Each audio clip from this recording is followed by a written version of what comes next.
Hello, Fabian. Let me just turn off this background music. There we go. Hello. How was your trip and how are you? Well, I'm glad to be back. It was a good trip, but I think I lost the ability to move with the pandemic. To move? What do you mean? Just anything, like doing sports or traveling or seeing people in a small train kind of thing or planes. It's getting used to it again. Right, yes. It is a different world when you come back. It's not the same. But you missed a really good Friday, except for my connection going. So we have a little gap in the middle, and Mark recorded the second half, which is now up, by the way. But that makes me even more grateful for recordings. So that's nice too. Yeah, the recordings are good, and the transcript should be done this week as well. So I think one thing we need to discuss a little bit in this group, as we've done many times before, is what the point of the group is. Seems to be slightly different opinions, just to kind of realign, not to go into deep philosophical discussion with everyone again, but Mark and I are obviously behind with the journal, which is my fault, obviously, due to things. But we need to evaluate what to put in the journal. Should we continue with the journal? I think we should, at least for the presentations of the monthly sessions and the odd contribution, because it makes it a lot easier at the end of the year to make the book. It becomes a bit copy and paste rather than rush. What do you think, Mr. Anderson? Yes, one thing I'm aware of that's slipping down the crack at the moment is things like useful URLs being pasted into the chat, which I don't think we're capturing at the moment, because those can be hard to pick up. You may hear someone say, "I posted it in the chat," and in the short term, and there's a dilemma here. There's a good purpose to the journal. It gives an ongoing and persistent journal of what we're doing. But in the short term, most things need to be accessible quickly on the web. So it's sort of the thing that I just keep thinking about, how might we make it easier, for instance, to just easily find last week's talk that I missed and all the information out of it in a web page. So I have around, because in the context of journal, completely immaterial, not useful. It's designed for a purpose. So, but Mark, we did do that for a long time. I did post all the computer transcripts immediately, and all the links. That was done. I stopped doing it about a month ago when our discussion turned both for a while a little bit bad in general, and also a little bit when we're thinking of doing Linnaean work, which then became more of a project, because there wasn't a good call for it. But I agree with the utility, because yesterday I was trying to write something and I couldn't remember who said something. I searched Google and one of the top results was our own conversation. Well, yeah, I mean, going back to what I was just saying, I don't mean, I'm less interested in complete verbatim translation. It can be nice, and it can be nice for the long term, and it's another way of persisting the conversation. But even just picking out the URLs, because if they're just spoken, they can't be easily reconstructed. And that's possibly the thing, because you might look at a conversation, you're sort of effectively scrubbing through it, and someone says, "Oh, such and such format," or they might mention an acronym, and it's clear that someone's posted. But Mark, we do have that on the website. We've had that since the beginning. It's just recently it hasn't been kept up because. Sorry, I'm not. No, wait. You're being defensive about the wrong thing. I'm not critiquing something. You're asking me about it. And I'm saying that's not. So there is a hole there, because too often. I mean, often enough for me to be noting it verbally now. I've gone to look for something I know was mentioned and I can't easily find it, which says to me that whatever is there is fine, but it's not actually. No, but Mark, it's not Mark, I took it down. Okay. Okay. What happened was we had on the meetings page on our website, there was a link to all the videos and to the computer transcripts plus the text chats. They're still there. I haven't done the most recent ones, because when we started talking to Google and other people about support, there was a period in our community that wasn't very nice. And I didn't want them to see that. So I didn't want it to be too public. So it was there. It was you and me put it up. We had links to it. Yeah. Sorry.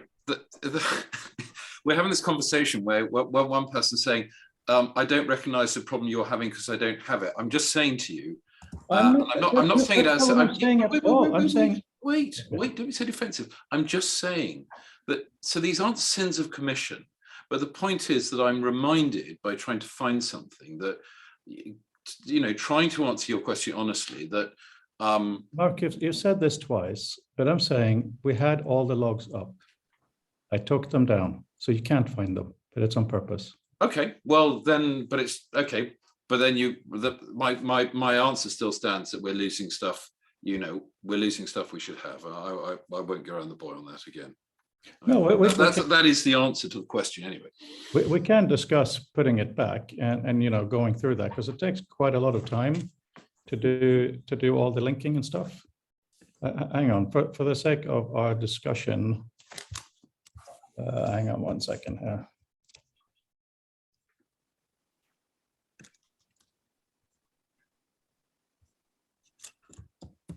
I'm just going to put it in our chat. Hi, Peter. Good morning. Morning, Peter. That's a chat. Interesting.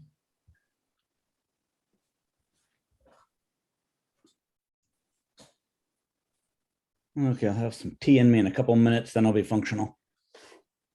Here's a transcript as well. Right, so if you look at this second link here, here we have at the top, link to the chat and then a full computer transcript.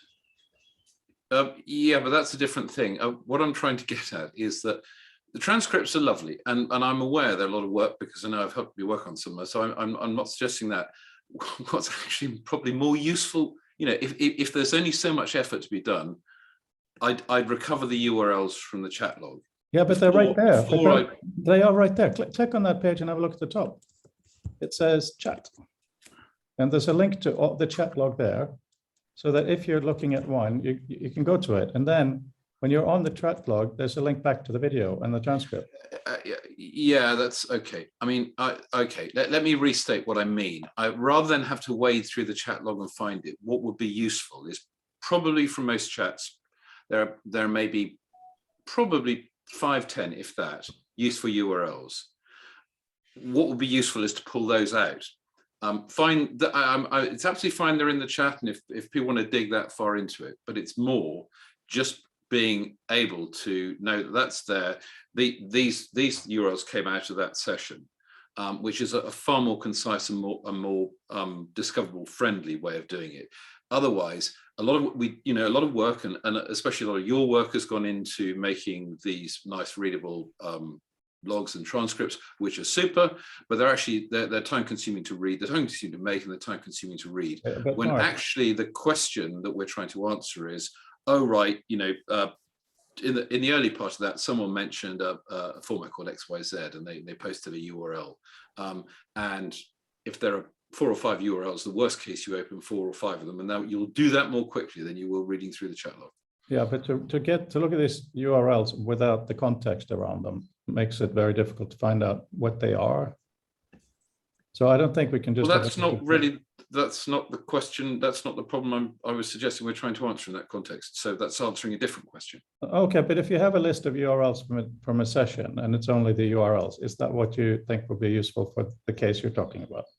Yes, because you can listen to it's just because actually it's a lot more work to wade through the whole of the transcript to find the thing. You can always say that this was mentioned at time such and such, but often it's not. I mean, it's often not necessarily expressly done because someone will be talking, someone else may helpfully put in a link. Yeah, I understand that, but are you saying you would like a link from the transcript to the URL, or do you want a page with just URLs and nothing else? Because if it's a page with URLs and nothing else, I think it'll be. Yeah, if it has to be one or the other, frankly, I prefer the latter. With not the URL and just a description of what it is. I don't mean an essay. I just mean that. But Mark, that's my point. To add a description of what it is not necessarily easy. I mean, if we just look at the good morning, Brendel. Sorry, it's just the title of the page. Yeah, I think you're making an enormous thing out of this. Just giving the title of the page, for instance. The name of the page. I don't mean writing a prose description of what it is, but if it's GLT, that means one of us having to go to all these pages, get the, it's actually there's a ton of links on every chat. That becomes a real, but anyway, that's another. But it's probably more use than the transcript, though, in terms of if there's only a certain amount of labor available. I would say that's probably more useful to do than doing a full transcript, but Okay. Right, yeah, fair enough. Yeah, no, Brendel, we were just slightly talking about doing a brief review of the purpose of the group, what we're trying to do. And that was a discussion on how to deal with our record. Alert from updates available. That's exciting. I love updates. So the Friday presentation was very good. Ted Nelson didn't like it very much, and he logged off because there wasn't enough architectural visualizations. It was too philosophical. He emailed me. Okay, so I said yes, there was some later. And then I asked him if he wanted to do a session on Xanadu or Zigzag in VR, and he said, not really. So full on Ted, as expected. By the way, Brendel, it was you who invited Ken, right? No, I didn't mention anything to Ken. Fabian, did you invite Ken? I don't think so. Who the hell knows Ken then? Such an icon. How does he just randomly show up? Come on, that doesn't happen. No, that was Nate. It was you. No. I said it was Nate. Oh, neat or me? Not neat, yes. Neat. Okay, because Andrea asked a couple of questions. One of them was if I had his email address, and I had to say no. I think I have it somewhere, but I'll check. Okay. But I didn't invite him. I think, yeah, I might have his card, but I've only ever spoken to him briefly at Oculus Connect. Yeah, no, he was definitely the right kind of person. I've met him a couple of times, but I didn't mention anything about the group to him and haven't had any communication with him for a couple of years now. So it wasn't me. Yeah. I was pleasantly pleased to see him. Ken, if you're Barbara- watching this, comment. Barbara mentioned a collaboration with him when I was talking about Chalk Talk. But That's I cool. don't know if she would have brought it up if she reads anything from the community. So considering the smash hit last Friday, and I would say our other presentations, I'm wondering if we should make this community more focused on our monthly presentations, just make it a bigger deal. Or if it's the dialogue or, thank you, Fabian. Do you want to reply to the email to Andrea? Because you were in it. Yeah, sure. I'll do that. Fantastic. Thank you. And just to make it clear that I'm embarrassingly have no clue. Sorry. I'll find a good way to put it. Okay, I'm sure you will be diplomatic, as it were. I mean, it would be nice if the Linnean thing comes. I think we'll have a lot of discussions around those issues. If that happens, I don't know. I think it may happen. It'll be a small thing. But right now, I'm going through another one of those. I must write a big, important thing to save the world around VR, as you've had to suffer through many times. And of course, it helps my thinking. However, when it really comes down to saying what cannot be done in VR, because big companies will do it, but they will only look at, you know, what really suits them. I find it really, really difficult to get specific. And that's kind of interesting. Like if someone were to give us millions for us to do this on our own, just as a mental thing, you know, what are the really key things we would do?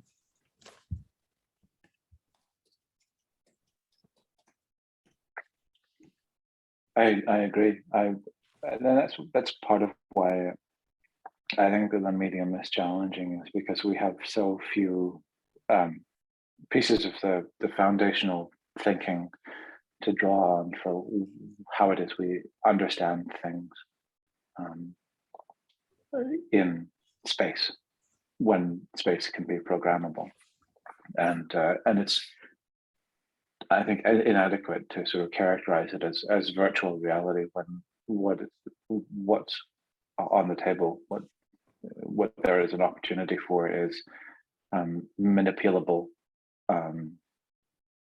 information at a degree of fine-grainedness, at a degree of granularity that allows us to pull things apart or change shapes with our fingers, because it's just been so far out of the realm of possibility. Like if you ever try to do folding of an object with a mouse in a 3D program, it's just appalling. And if you compare that to fiddling with a bus ticket in real life, yeah, it's just so many worlds apart. And what should flow out of it is something that's going to take just a really long time to dawn. I was thinking about that for the job that I may get and I hope to get, and what are the sort of the opportunities that I see in immersive web or spatial web, and it's very easy for people to fall on sort of very obvious gimmicks of what 3D stuff is good for, and I don't think it's the answer. I think that it's other things that are more to do with an appreciation of space. But nothing about the way we've constructed language or communication really is tilted towards leveraging it in the same way. And so it's, yeah, hard. Mark, I see your hand, but just quick two brief things on Brandel that's going to cost you all money.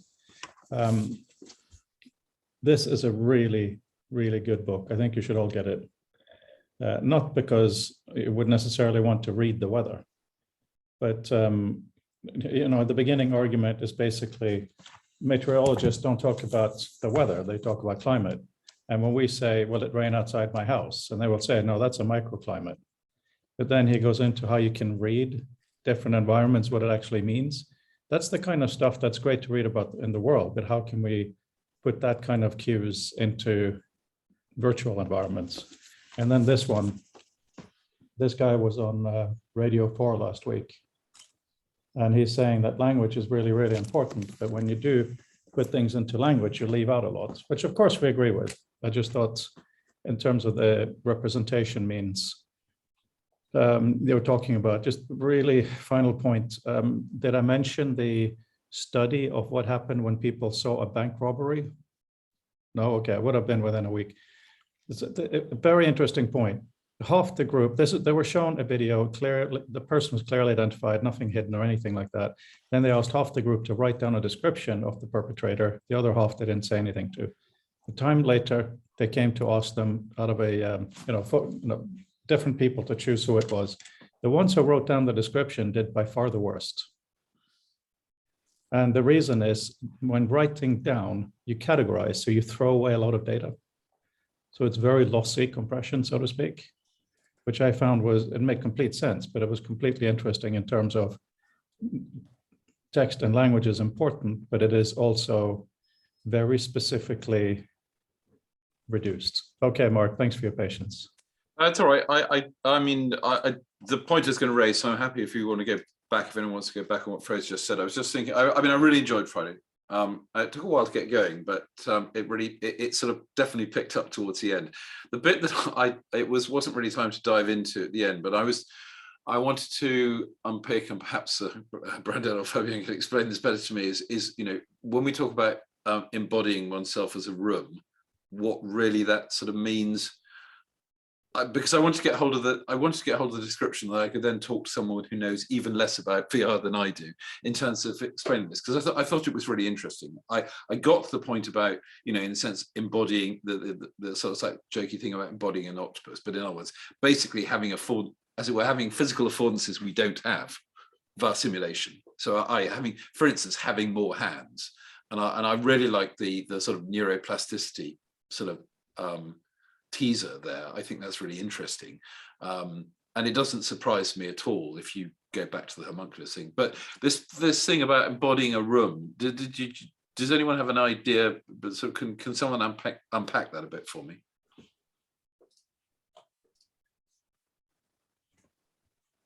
I think one of the things that she was keying off of, that she had sort of raised first, was some kind of priming, what did you call it, protocols for encouraging you to feel in a certain way.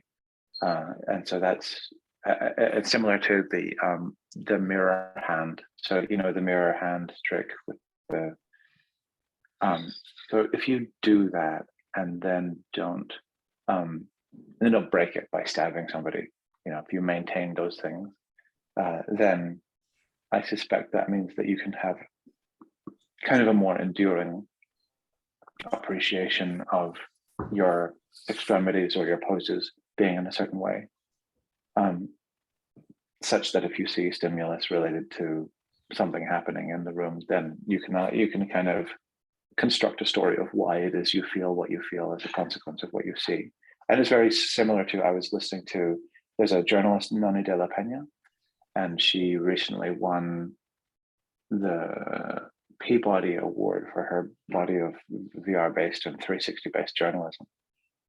And one of the things that she has is a video, I'm not sure if it's about interrogation. No, I think it is interrogation methods. Fabian, you may know about this one. And you watch it, I believe, sitting down, but you have a mirror image, a mirror across from you, which shows you in a stress position, as sort of resorted to within Abu Ghraib. And most people remember themselves being in a stress position rather than sitting in a chair, because their envisioning of themselves is more to do with the experience and the mirror image than what their now invisible body was actually doing. So I think that's it. Fabian, if you have more, I'd be fascinated to hear. So I wasn't there, so of course, what I'm going to say is completely naive. Yeah, really, as I said at the beginning, I'm going to watch the video eagerly. What I can imagine is, yeah, being the room, like just thinking the room is like an avatar or a duck or whatever you wanted, but that as the role of the room is to like create a behavior. So for example, just again naively, but if it's a room about post-it notes or chat or whatnot, then you have a kind of metric, which is okay, we maximize the number of voice exchange or something like this. And then how can me being the room, let's say, facilitate that? Like, do I need more walls? Do I need to have tables or whatnot? So literally being the room, which honestly to me, I put that in the chat with a question mark initially when you asked, because I was like, did I hear that correctly?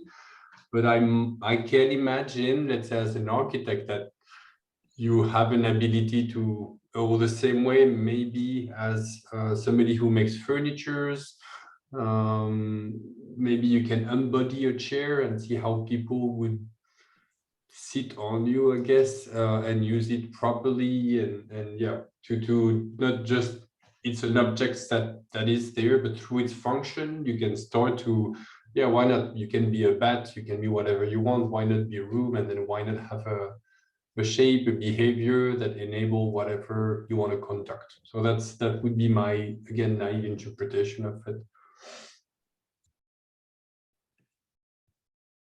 Yeah, that reminds me of a couple of weeks ago, I went to the Stanford Laptop Orchestra, which is this thing invented by, it wasn't invented, no, this one was invented by Go Wang, but he took the idea from the Princeton Laptop Orchestra that he was in the early 2000s.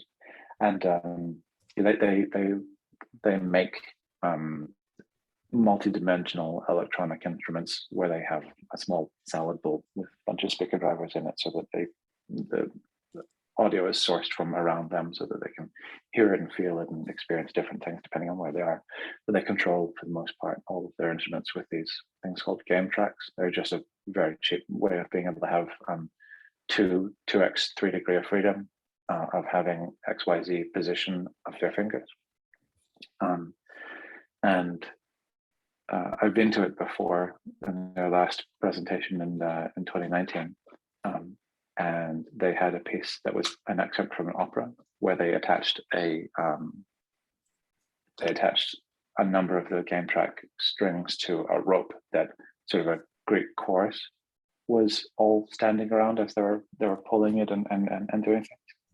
And it made me really yearn for the possibility of people being able to do interactive theater where there are sort of remote controlled live performable puppets or other things, you know. So if you have one actor who is the room or one actor who is the sea, then that can become a lot less difficult to indulge one's, willful suspension of disbelief, because you can put somebody in a blue bodysuit and say this one's the sea, and that can be fun for a certain category of people and interested in interpretive theater.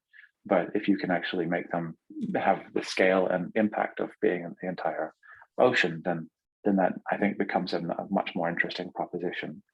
So from a performance perspective, I think people being in the room and being able to kind of facilitate components of a dramatic story is something that's really appealing to me as well. Actors as architecture. Mark?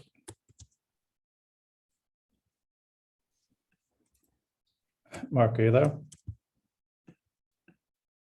My apologies. I was just echoing back, think what Brandon was just saying a bit before about, this remembrance, in that when I pause to think about it, I have extremely vivid sort of memory of all the trips I watch kept in, because I probably do 12 hours a day in, day out in that. And it's not something I think about, but in the sense of that, it's very tight coupling in the visual memory there of those, right down to the chips on the paint, the where people walk around corners and things. So yeah, so I sort of get that connection too, and I can see how that bleeds across. Because I did like this idea. I know it sounds a bit kitsch, but embodying an octopus. So it's having 8 appendages, whether they're hands or just legs or whatever, but having 8 things where we have fewer, and what that allows you to do. And what's interesting to me is how that comes back to us, is in the sense of what you bring back for it. So in a previous talk, I remember we touched on the fact that sometimes you end up doing things if there's something you can't do or you can't do physically. Sometimes it's easy to do it in your mind. You embrace the constraint and say, okay, I haven't got time to write all this down, but I can sort of think it through, and it's not quite the same as doing it. So that also is interesting in the same thing. So if I'm able to work in a more flexible space, how much that I can actually bring back to reuse in my wetware, without actually having to have all the extra technical affordances. In other words, not just that you can do more in VR, but you may actually be able to train yourself to do more without VR.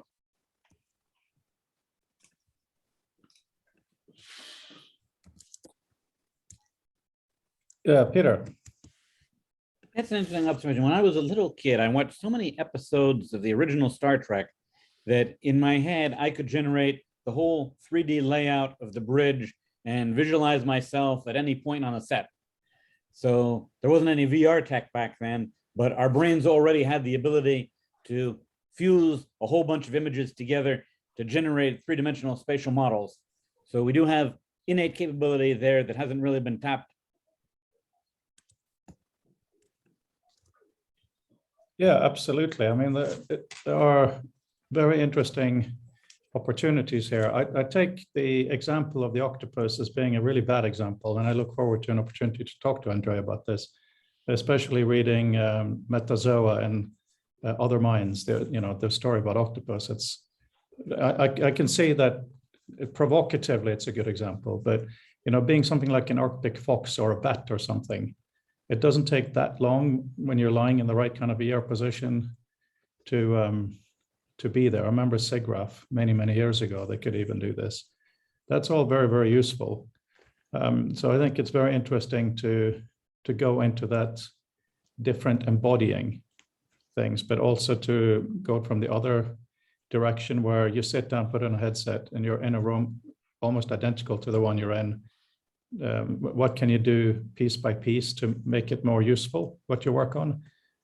And I think this is where we're learning things. Like, I learned that having text floating in space without a solid background is really annoying. It's one of the things I expected to be cool because it is in the movies, right? But no, it's awful. So in the piece that I'm trying to write now, I'm picking up on Vint Cerf's comment that, oh, it's basically the same as having large screens. Yes, it is. If you can put those screens anywhere you want and move them around anytime you want, then at least one level of VR is exactly like that. And even to invent within that space to make it useful, like I'm trying to mentally think of things for author. Where do you put this? Where do you put that? And then the next level, as we talked about before, you have a globe on your desk, you touch it, suddenly you're interacting with the whole planet. What other things can we do that starts like, Apple's Knowledge Navigator? It's imagine if we filmed something in that very room, like we recreated that room, and we start with that whole strange dialogue with the computer. But then we turn that into VR. That also could be amazing. And the reason I'm going into let's start simple as well as let's starting really, let's call it wild for the sake of argument, is that these have been developed. Everything in our body has obviously been developed as our body grew. That's why a baby thrashes around. There's no manual in the baby's brain saying where their arms are. They have to learn that. So we are obviously currently optimized for the physical and visual environment. So to try to really use that is going to be a huge challenge too.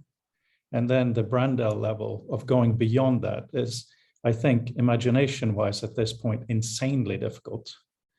And the only way we can do it is to start testing. Like, you know, Brandel, when we started these discussions, you showed us that magic carpet of the discussions. But now most of us have the headset, we can try it, you know. It's, yeah, anyway. I'm a bit distracted now, Mark, because I'm doing something that you asked for, you monster. But on the topic of, I'm just looking at the chat here, on what the group is for, what could give you all the best utility and fun in this context, specifically continuing this kind of discussion, or continue with something else, Mark. That's totally cool too.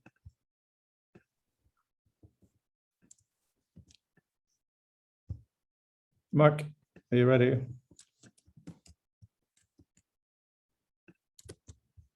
Mark, you have muted yourself. I'm now totally. I'm now 180 degrees out of sync with my microphone. Sorry, I was going to say, I was going to mention something else. So please, by all means, everyone, you know, respond to Fred's question. I'll keep bugging you on that point. No, please go on. It's absolutely fine. Well, the thing I was going to mention is I can't remember whether I moons ago I showed people the neology of King John's itinerary. If I just share screen for a second, just put that over there. You've shown it a long time ago, but it's very useful, and it brings up another point. Actually, while you're getting that up to share, just want to say I had a meeting with the production people at ACM today regarding visual meta, and they're obviously going to put visual meta in hypertext proceedings this year, which is nice.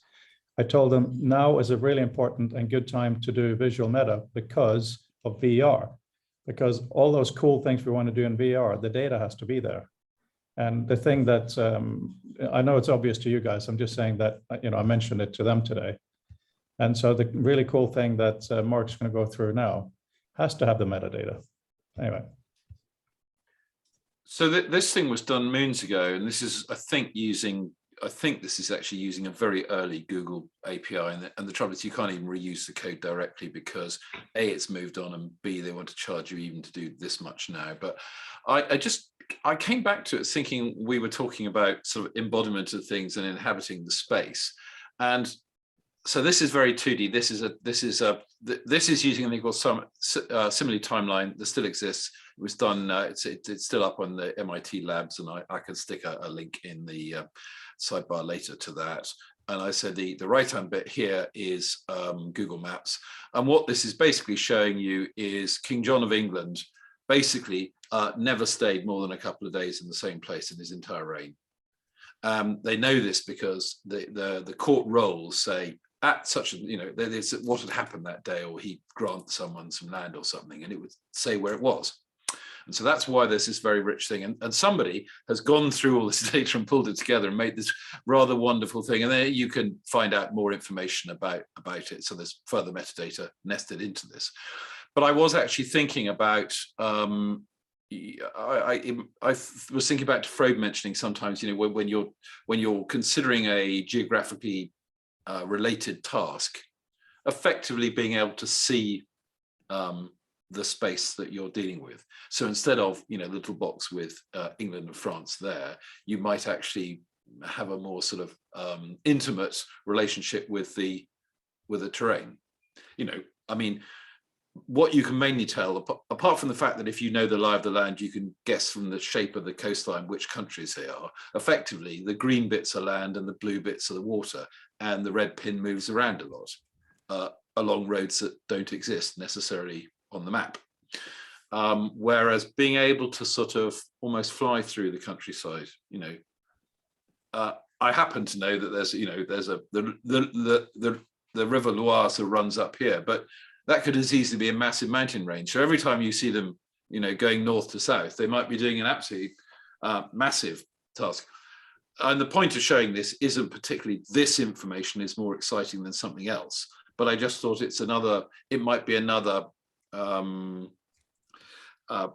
to tinker around with in terms of what could a more integrated VR experience offer. And clearly in this, what the useful bit here is somebody has found a fairly complete set of data that one could get at quite quickly without having to do what otherwise is normally an enormous amount of work up front just to get the point to have clean enough data to play with. Just a quick remark on this. I tinkered with timelines a bit. A little while ago, it was on doing a VR scene editor, but animations of a VR scene. And when the first time one looks at this kind of thing, it looks complex and maybe overwhelming, let's say, exciting, but maybe, oh, it's not something I could do. But I was just putting in the chat that once you have the right data output, obviously, and the right library, like having a timeline and a map is really not that complex. And even keeping them in sync, let's say you have one source of truth, let's say being the point in time, that's not particularly hard, especially once you have a data set that like this is not going to change. Then you know, let's say the maximum, they're not going to travel, let's say, to Japan, so you can focus on the right size of the map. It's not too dynamic, let's say. You have your minimum and maximum for all the different type of data, let's say. So it's really interesting to play, to tinker with, for sure. Yeah. And I'm trying to recall if I've tried that, if I tinkered with a timeline in VR, not just to create VR content, but nothing comes to mind. You make a good point about the max and min, but for anyone who's sort of tempted to play with this, one of the things I learned, I did a similar thing. I with the benefit of hindsight, chose a silly thing. I thought, oh, well, the Queen of England sort of goes to visit places all around the world fairly regularly. And the problem there was the maximum. There were two things I learned from that. One is that you were almost having to work at globe scale the whole time because, you know, she suddenly whizzed off to Japan and back. And then also you get timescale compression because nothing, and then suddenly she'll visit 20 countries in the West Indies within sort of a week. So these things, I mean, in a sense, this is why I think the thing that's on screen at the moment is a really nice example, because by luck, if nothing else, it's got a quite nice distribution. It doesn't go, you know, it stays reasonably geographically bounded, and there's a fairly regular progression. So you don't, as you scrub the timeline, you don't get lots of sort of flat spots where nothing appears to happen. And as I think we all probably know, time data is rarely like that. Fred. This brings up 2 points, at least. Earlier, Peter posted a link to an article about gestures. The current Oculus Quest is amazing with gestures. It really captures hand movements really, really well. And in this brings to mind a notion, I don't know if we've discussed, where in VR you have tools, like a tool belt instead of just buttons. I could imagine watching a timeline and taking out like a springy tool, so that now this gesture means zoom in and zoom out. So it's not just all in the air like a magician, but you're using a thing that obviously has no inherent meaning. So you can make the time go maybe forward, backwards. So you have widgets in space, so to speak. And also, can I do a quick share, Mark? Yeah, sure. I just didn't know if we wanted to. I'll stop now. Okay. Just wondering, because Mark asked the question at the beginning of the call. He wants maybe a list of just links from our chats. So maybe what we can do is this, spend a few minutes on the transcript.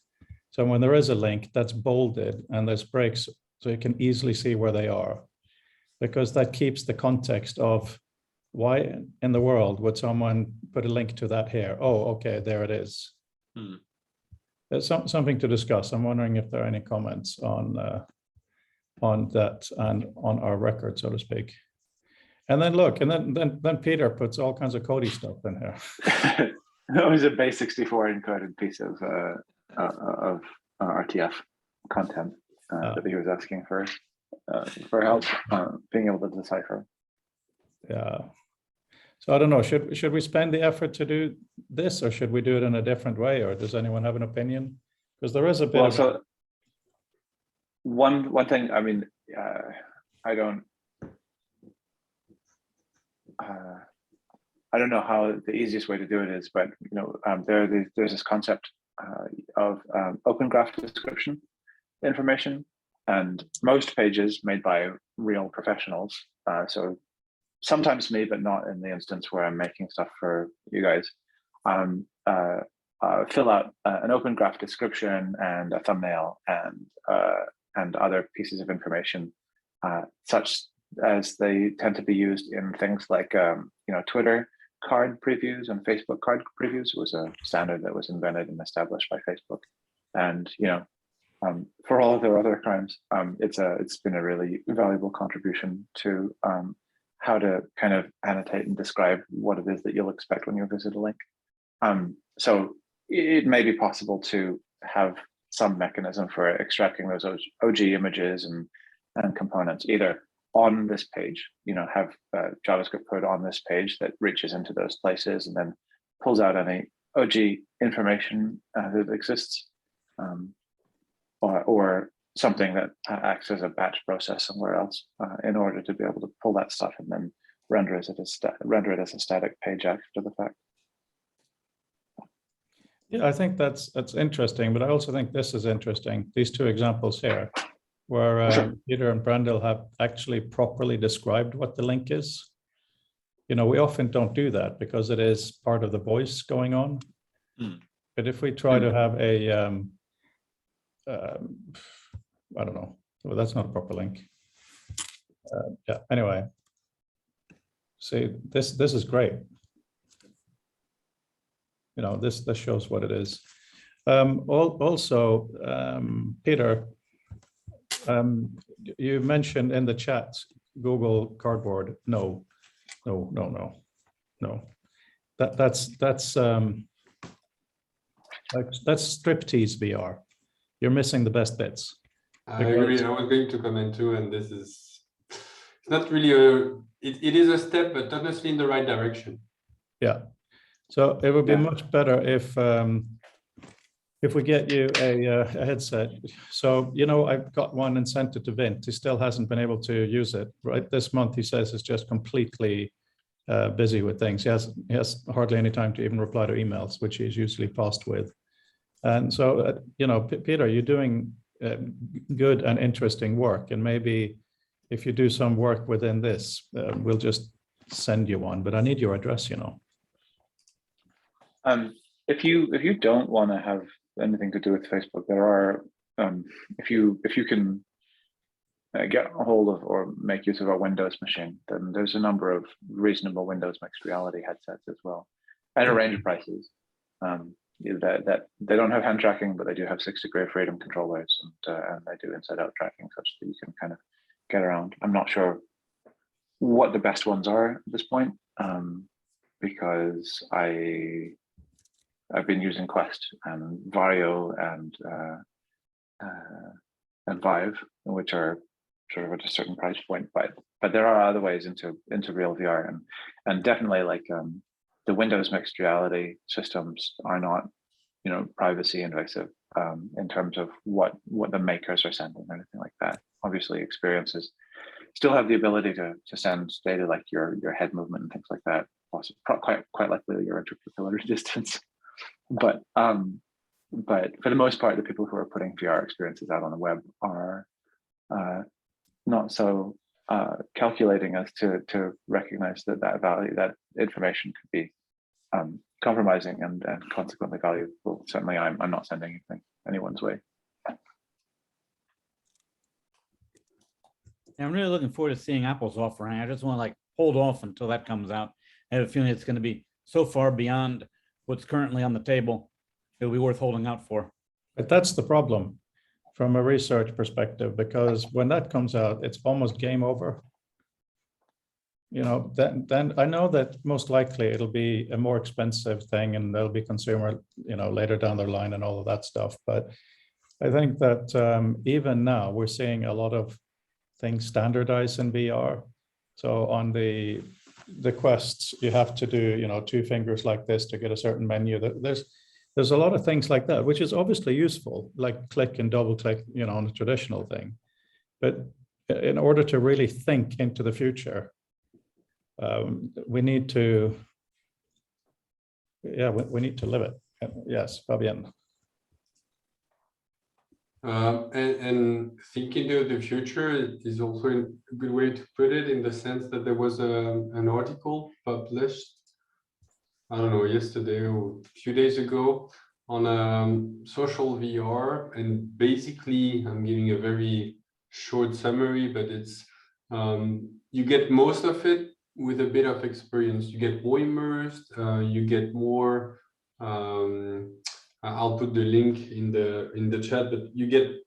It takes a bit of discovery training to basically forget that buttons are buttons. That maybe yes, you have a wall there and you can't go hit it,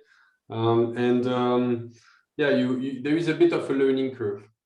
It's not a lot, but there is a bit, and then you can all then after you've passed that basic learning curve, have quality interaction with others or with the content, whatever you want to work on. So that's also something to keep in mind. It's not, and especially I think it's even more so when you want to push back against the medium, when you have the capacity, the capability to code something for it, that it is not trivial because it's new. So currently, according to that piece of research, but to be also my own experience, yeah, it's worthwhile to get to discover the medium, basically, alone or with others.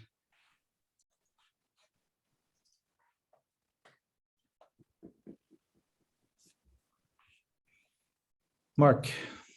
I was just going to say, I was just looking at the thing, the Proximo that Fabien put up, and it's annoying me. I can't remember. It was a Madrid graphics design team, then turned into one of the early sort of web mapping, JS web mapping companies, again with D, I think.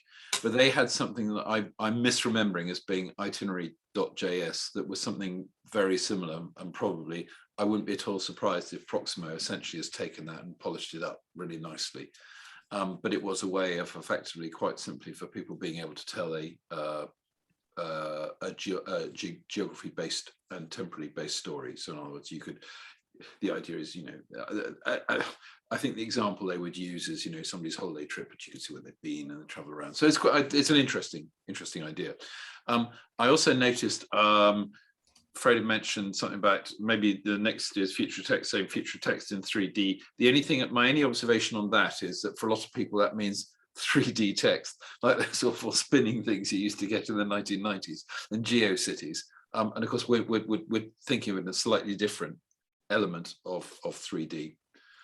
So I do wonder if unintentionally a lot of people would misunderstand what we mean by that. Can you explain more? I think I confused myself there listening to you.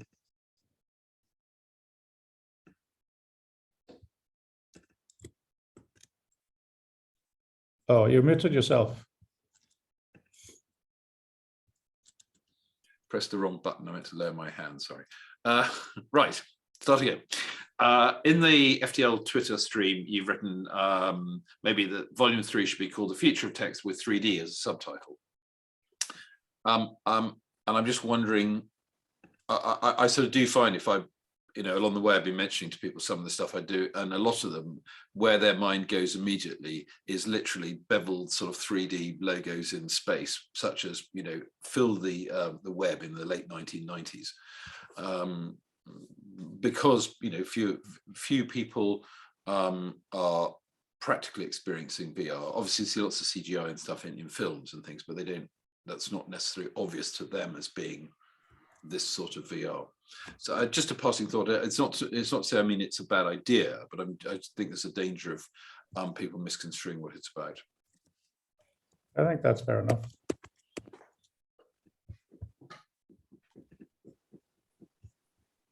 Maybe it's a bit the same risk as thinking of just screens or more screens or bigger screens.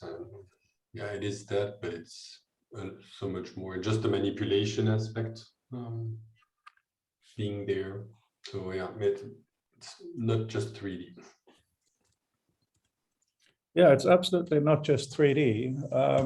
It's really difficult because clearly things that are physically based, when you view them in 3D, make sense. Like, a globe, you walk around it or whatever it might be. But once you start getting into information things like I still want for myself to have at least designed author in VR, and what is actually useful? It's quite difficult. I've started trying to put things up on the wall, like here's my concept map. This may be the outline or whatever it might be.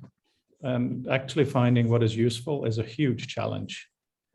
And the reason I think it's worth discussing Mark's point of making it easier to find links from previous discussions is it is a real world example. And yes, we're doing it just on a blog. But even if we had that in a VR environment, how would you actually find that time when Brandel linked to that thing? How do we orient ourselves so we can go through that? Fabian. A quick anecdote, but this weekend, I gave VR demonstrations to few dozens of people from all ages, from the youngest to the oldest, and that was quite interesting. And it's always a bit the same thing, because again, people who didn't try VR to that point, maybe they don't even know it exists actually, which was a few. Or they thought it was gimmicky or it wouldn't work, and they see the outside, the black box or the white box on the head, and they were like, yeah, no, not for me. Or I believe it's like 3D glasses that the fade we had like 5 or 10 or whatever years ago. And all of them who try was like, well, this is, it just works. We're there. Again, for the context, I made them tinker with Keep Talking and Nobody Explodes, which is a collaborative asymmetric game where you have the manual and people in the headset have the bomb to defuse. They see it, but not people outside. So it's a communication game, and everybody, including people who were skeptical or not sure whatnot, I just put the headset on and then start the game itself with the timer running. So just to put a little bit of pressure, but they don't have time to ponder and look, let's say, in the middle of the space of what's happening. And as soon as they have like a goal or a mission or something to do, then they figure it out, like what button to use, how to move in space, what they can or can't do. So that's been the experience, that as soon as the headset is on the actual head of the person, no matter how negative or doubtful or skeptical they were, and they also have a mission, not just, again, pondering, let's say, in the home screen or somewhere, but really do something, have a task, then it's nobody, it's 100% success rate. Like nobody was like, oh, some people after removing the headset were like, oh, what if, I don't know, you walk on the table that isn't there and you actually physically fall? And it's like, yeah, the same way you can hurt yourself playing tennis, you can hurt yourself if you use it incorrectly.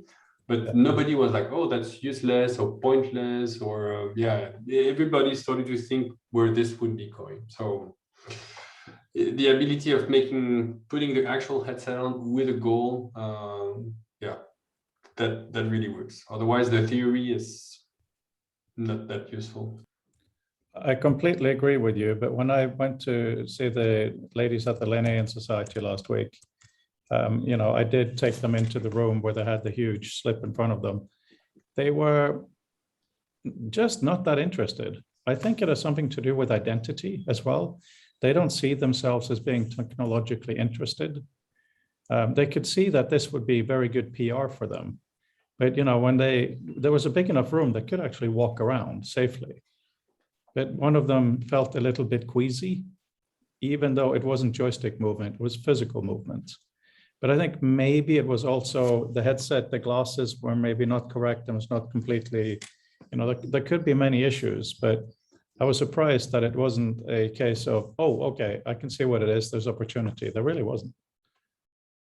Just a quick detail there. My sample was a bit biased in the sense that you can imagine as if I had a booth and then people came to me. I did not go to people and put the headset on their face. So they might come very slowly or hesitate and let 10 people go in front to make sure it's safe for this kind of thing. So I think that might be a tiny difference that still make it a big difference.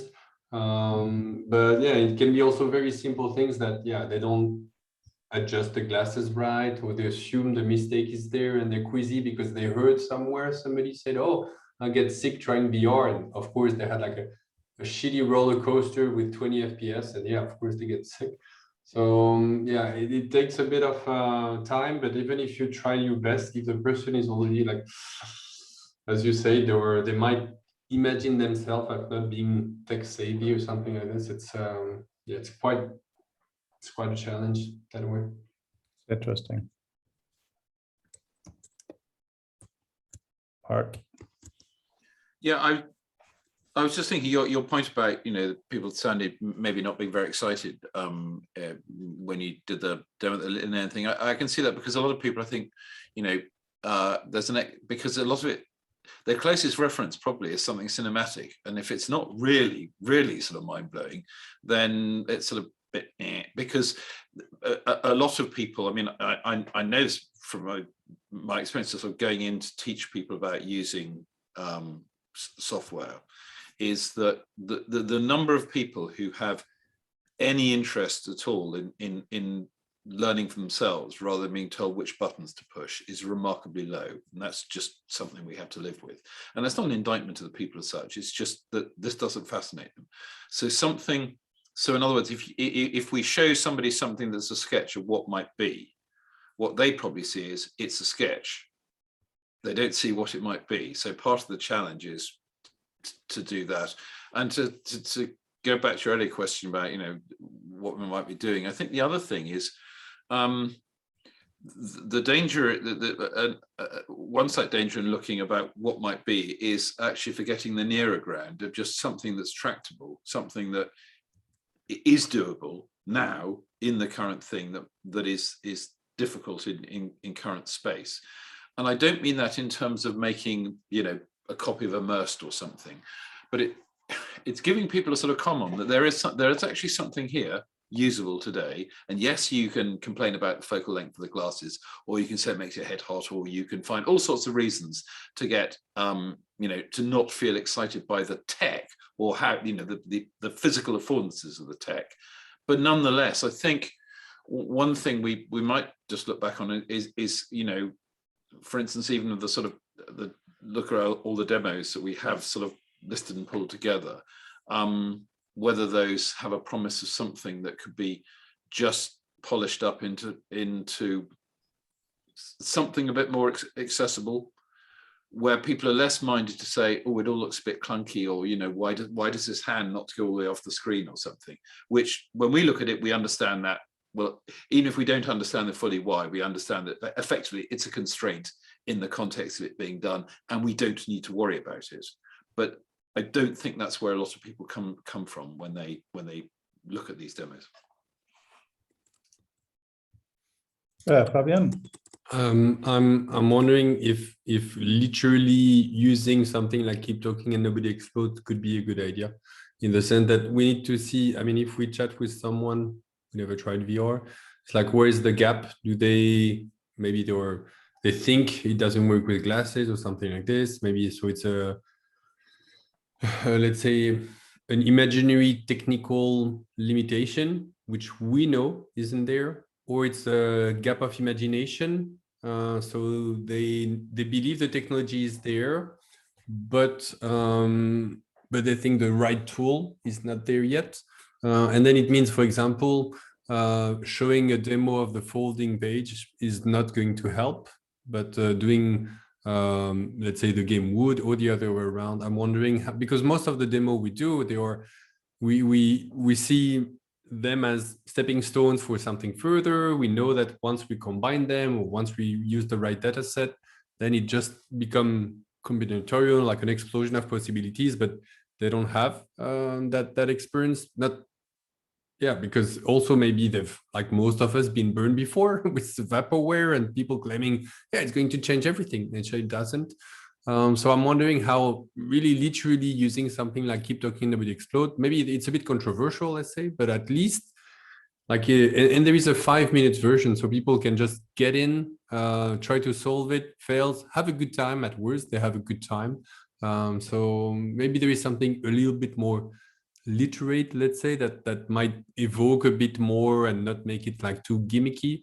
But I'm wondering how much having a goal, but really time bound, or and even possibly relying on someone else's work. Again, I keep talking to the explode. I don't want this to sound like an advertisement, but I'm just trying to highlight that it has some of the very specific element that I would say convince people on VR.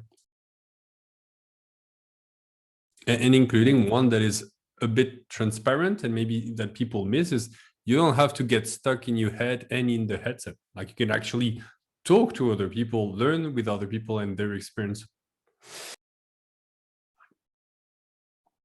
Yeah.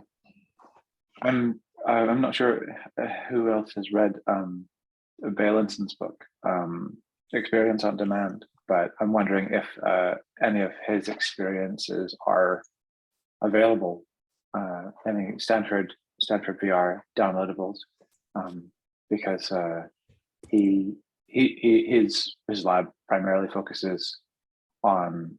I'm kind of bummed I didn't get to go to it. I was in Palm Springs this weekend instead, but there was a Stanford XR Conference on, and Britton Heller was there, and I presume came by a bunch of people talking about what are sort of salient issues for what VR and XR is. So cool. So, you know, that's another purpose that is not necessarily literary, but, you know, Valencin has a bunch of climate change based experiences, you know, where I guess you have to have a virtual chainsaw, but you hold a virtual chainsaw and you cut down you clear cut the last log, you know, in the forest, and it seems to have a measurable psychological effect that results in people being more paper conscious for a fairly enduring period of time, and that's cool, you know, in terms of being able to kind of point out to people the way it stimulates ongoing action for somebody, and so figuring out things that a particular place wants to key into. I guess one of the challenges is it's not clear what the Linnaean Society's actual goals are per se. Do you know, Frodo, what they think their job is? Yes, a couple of things. Definitely to support normal academics research into this material. But it comes also, you know, they're also interested in widening more education as into a wider user group, you know, younger children, for sure. But yeah, I don't know. I mean, whenever we go into these discussions about, you know, VR and relevance, including to the Linnaeans, it seems to me that the thing that would impress the most is not showing a thing, but the interaction with the thing. You know, like we discussed doing a globe, which was vehemently opposed by this group for many good reasons. You know, if we could do a globe that could have an incredible interaction with it, that would be a very different thing. And, you know, for like the Linnaean thing, an obvious thing, there's a globe on the desk, you touch it and suddenly you can see the species on the map, whatever it might be. And, you know, like the time, you know, I keep talking in the writing now about you hold an artifact, whatever it is, and you snap your fingers. That's my shorthand for cool gesture. And now you're in a specific environment only for that thing. You know, like a timeline, for instance.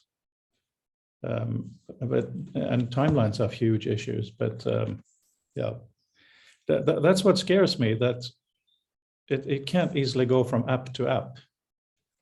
You know, it's bad enough, you know, in the Adobe Creative Suite, you can go between theirs because they own all of them. Same with Microsoft Office.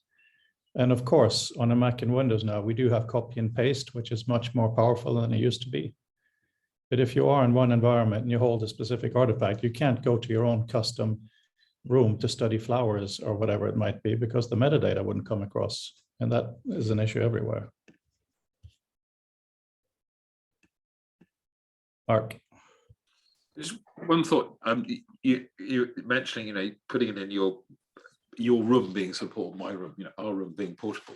And I have been thinking on that, the fact that perhaps it's also why it's sometimes difficult to put across, because I think this sort of thing and effectively making a VR mental palace sort of thing is quite personal.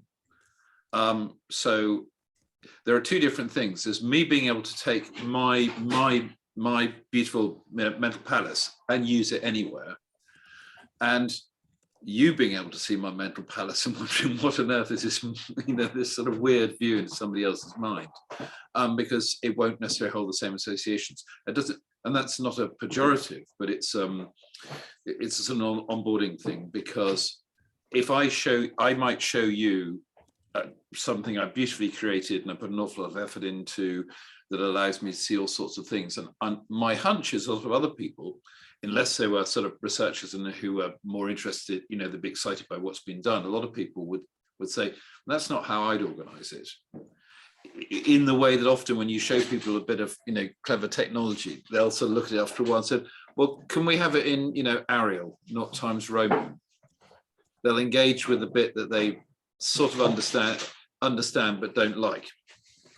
So that's another sort of, I think, a societal sort of challenge in terms of putting across what can be done here. So I don't think any of us have any doubt as to what it offers, but I think that the sizzle isn't there for a lot of people. Sorry, I was typing. I was just writing a note on that. So guys, the issue we still have with a lot of this is with interactions that even I can create a good looking globe and space background, although very often the data just get completely wobbly.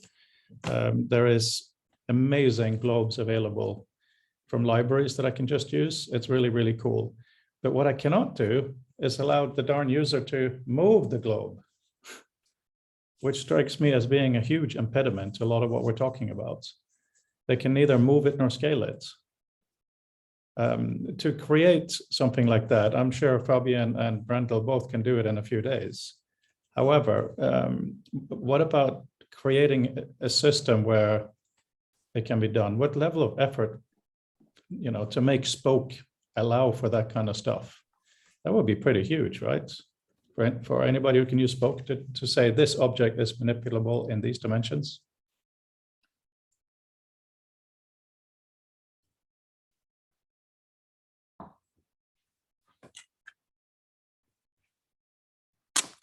That was not a rhetorical question, guys. I don't know anything about Spoke. Okay. My understanding is that kind of functionality is very easy to drop into Unity for people building Unity VR projects, but I haven't done anything for Quest. I've just done PCVR things there, and I don't like it. I don't like Unity. What you use? I know you use Blender, but Blender is just for the statics, right? Mm-hmm. Yeah, I write things in 3JS, but that tends to be just using that library as a holder for the pieces that I don't want to write myself, which is the eye perspectives and things like that. And so I haven't built anything systematic because I don't believe there's much benefit in it for me to do so, because I tend to find that systems don't cater to your specific case until you know what your specific case is. And if I don't know that, then it's a waste of my time. So I haven't built anything that makes it trivial for other people to pick those things up, because I just haven't done much of it. I have built that VR boilerplate, the XR boilerplate, which I use as the basis for all of my VR experiments. But it just goes as far as giving you the ability to latch into the pinch events and be aware of finger poses and stuff like that within Quest. That's been the most opinionated that I find that I can be with a sort of a template for those things before it tends to be an increasingly specific execution. So yeah, I mean, I sympathize. I think that it would be really good for that to be easy, but I don't see how to enable a category of things at this moment with any particular tool or language that doesn't sort of point itself immediately at a much more specific intent that I don't necessarily myself have at this point. The whole thing on a iPhone where you can link to something inside is called deep linking, right?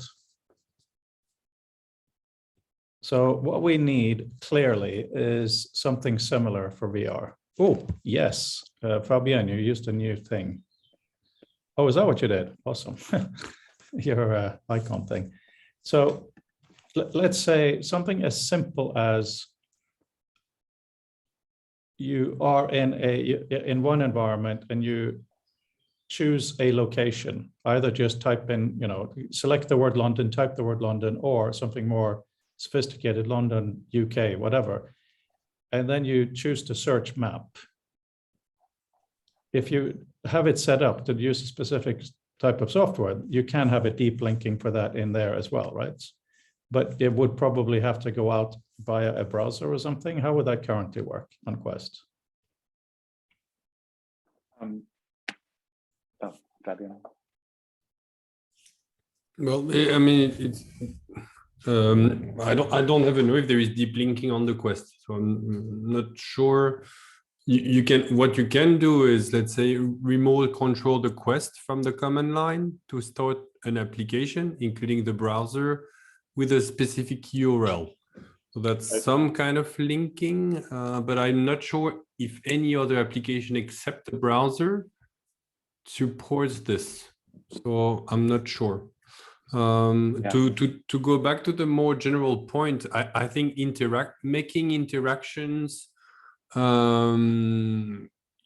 low code, let's say, or easy for people to combinatorially play with. I don't know who does this. I know, for example, let's say, I don't like the term low code, but easy to pick up ways to make it something interactable, like Scratch. It works really well, but then it's in a sandbox. You can't do it with like your overall computer or the different devices. I think it feels like I'm putting this link on the homage I did for Scratch in VR every couple of weeks, so I apologize for this, but that's the most, let's say, easy to pick up kind of interactive in VR things I've done. I'm thinking, since I shared this 2 years ago, I'm thinking pretty much every day about how I can make it more generalizable, so that anything you would do in VR, you would be able to make it composable. But I don't know how to do this, to be honest. I know that in a sandbox, like say changing the color of an object, yes, but to make it generalist so that you can take, let's say, a globe and add data to it and whatnot, I don't know who does this. And just a more generic example, like I've seen countless startups that promise an IDE or way to make a tool that is going to be easy to edit, some kind of like generalist CMS, and they were still, well, most of them closed the shop. So making something easy to edit, and especially in a new medium, is really challenging. Maybe that's just my excuse because I didn't find a way, but I mean, there were a lot of people who did not manage to. Yeah, no, it is kind of a holy grail as well. But despite your protestations here in the group, that's kind of a thing to have a little project around, to make a incredibly high quality globe with a background that you can spin and zoom as a product. How much work would that be? I mean, for instance, Brandel, if you were to be persuaded to do it, how long would it take you, do you think? I mean, pending, availability, appropriately licensed materials for all of this stuff. I mean, it would take hours. But like there are so many places where you can see a really high quality globe in VR on Sketchtab. You can, and that could probably be licensed, but if you go on the Quest and you try to find a globe, there is none. I find that You can absolutely see anything you can see in Sketchfab in Quest. Yeah, you can, but if you go to, as a normal consumer, not thinking about Sketchpad and creation, if you put on someone's head and they go into the shop and they want to find a globe, nothing.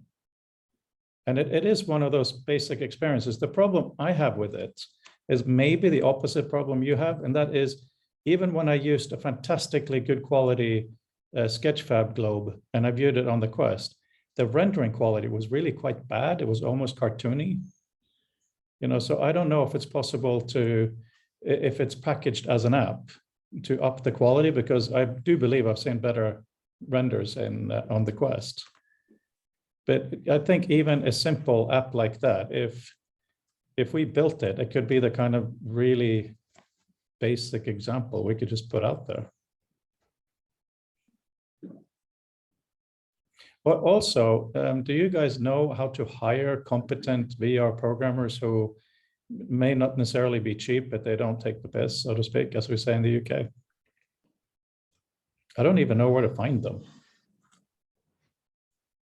Well, I can tell you it's not going to be cheap from the start because they are normally pretty busy and doing something they love. So just don't want to sound negative, but there are some can definitely be done. The more I can say though, if the better the project is defined, the easier it will be in terms of finding the right person. If it's more generalist, then it's that's trickier, which is a bit unfortunate. I'm going to put also a link on the chat. I think I put it a couple of weeks ago on GlobeGL, because I don't know if, let's say, the author of that framework is available for hire, but that could be, let's say, a good starting point if it's, let's say, the example of the globe. Also, just in terms of when you ask, like, how long would it take? That's usually the good exercise of asking somebody who is not too close, because somebody who is not too close is going to just assume you understand each other. Whereas if it's like a complete stranger, they're going to be very annoyingly finicky about, like, what do you mean by an actual globe? Do you mean a sphere with a texture? Do you mean? Oh, you're talking about Mark Anderson now. Well, those are good questions. I mean, it's fair. You have to, otherwise somebody is going, I mean, I can answer your question by saying it's going to take me between 1 hour and 1 year, and that's not going to be very helpful. So, but those pushbacks and in terms of like what features, what's the minimal set of feature it's challenging when you don't know at the beginning, but yeah, that helps to refine, let's say, the tighter the scope, then the better the chance of finding the right person. And also in terms of availability, if you ask somebody, oh, like, I don't know how long it's going to take or whatnot, finding somebody who will just need 5 days, let's say, will probably be much easier. So that's fantastic, all of that. Vasco is the guy who maintains this. Do you happen to have a connection with him? Yes. In fact, I maybe I just thought it, but didn't share with the group. But I can even invite him to the group for chat, and we can pick his brain. So that's also another less formal option, let's say. And say, okay, could this even work in VR? Maybe he started to work on it in VR and didn't publish it. I have no idea, but yeah. Interesting. Really. Depending on your appetite, a lot of universities, if they have good VR courses, it can be worth talking to the lecturers there about if they can recommend any students or graduates. I know that my lecturers recommended me for work, and that was a pretty interesting sort of first foray into stuff. Interesting. Unfortunately, the expectations are often, mutually pretty low under those circumstances. So all of the work that I was introduced to, I think almost all of it fell through. But it was really interesting as an experience for me. And like my experience with interns is that they're inexperienced, but often very, very eager and very enthusiastic people. So that they'll try very hard to do stuff. So, University of Washington has a really great virtual reality lab. I'm not sure what is around in the UK that is the best at VR, but I'm sure there's plenty there. EPFL obviously has like University at Lausanne is incredible, but it's one of the sort of European MITs. So yeah, there's a bunch around. The Hasse-Plattner Institute is great. So yeah, I don't know if they have sort of programs for outreach to students to say, can you do this for me? Or do you want to try, take a punt, that kind of thing. Yeah, that's really, really great. Thank you. Something to consider. And I'm just thinking, because of the one that you just showed us, Fabian, with all the different ways to render data on the globe, and considering that Peter and Mark are part of the group, because they're really, really amazing data wranglers. Oh, hi, darling. It would be very, very interesting to try to do something as simple and ambitious as finding data sets that are live. Obviously, there are many out there, putting them together in a way that is understandable by this system. And then, quote unquote, all we do is provide a globe that when you see it, you put your headset on, is just nature. And then you do a gesture to have a menu or something really cool but simple. And that shows all the available live data sources that you can view now. So it may be maybe financial, weather related, aircraft activity, ship activity.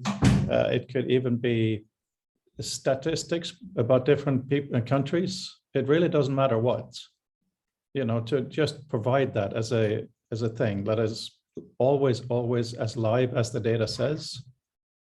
That in itself could be absolutely incredible. It could be a thing you put on your headset to experience. You're having a discussion with someone. They say this place, that place. You put it on, go through and say, choose this and that.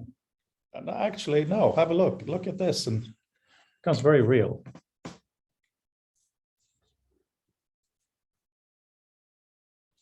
And whatever, it's so early days, we as a community could own the name to this thing.